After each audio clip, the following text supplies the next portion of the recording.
Maxence, il est rentré une petite vingtaine de minutes et il a été déjà très très bon, Époustouflant. très très en forme. Regardez, là Sur aussi sa on vous a rentrée. compilé. Ouais, effectivement, il en a surpris plus d'un. Pour un match de reprise, c'était assez incroyable. On a vu tout à l'heure la passe Tellement vers l'avant. facile. Et puis là, le quatrième but, ça part de lui. C'est lui qui récupère le ballon à la ligne médiane et ensuite qui lance Mathéus Tété, qui termine très très bien le travail. Et puis Maxence Cacré qui nous a montré tout ce qu'il était capable de faire, c'est-à-dire le coup d'œil, la vision du jeu, le jeu vers l'avant, là les petites feintes. Il a déjà montré toute sa palette, défensivement, l'anticipation aussi. Il est rentré dans un poste de numéro 6, à la place de Johan Le Penant.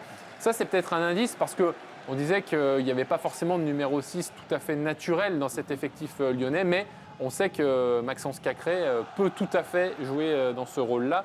Donc c'est peut-être un indice sur ce que fera Peter Bosz dans les semaines à venir, parce qu'on sait qu'il y a énormément de concurrence au milieu de terrain, énormément de monde. On imagine quand même que Maxence Cacré, que Lucas Paqueta et Corentin Tolisso ont a priori des profils très intéressants, probablement des profils de titulaires.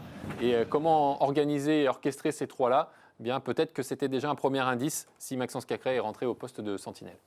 Quelque chose à rajouter, Yvon? Non, on a tout de suite vu l'impact de Maxence dès son entrée en jeu. C'est lui qui va gratter le ballon, comme Gaël a dit, dans les pieds d'Odobert sur le quatrième but.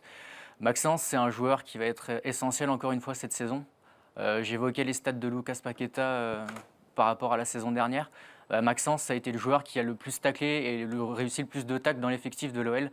Et outre l'aspect défensif, dans la vision de jeu, dans la qualité de passe, c'est quelqu'un qui va énormément apporter.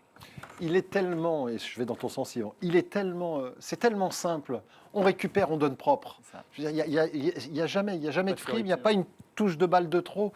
Il se trompe que très rarement, et il a une autre faculté, pardon de te couper, Gaël, c'est que lorsque il est averti très vite dans le match, eh ben, il ne sort pas du match du tout. C'est-à-dire qu'il contrôle très bien la rencontre. Je l'ai souvent dit sur ce plateau, mais il y a peu de joueurs à son âge qui sont capables d'avoir autant de maturité avec ça. Voilà, ça s'appelle la maturité, exactement.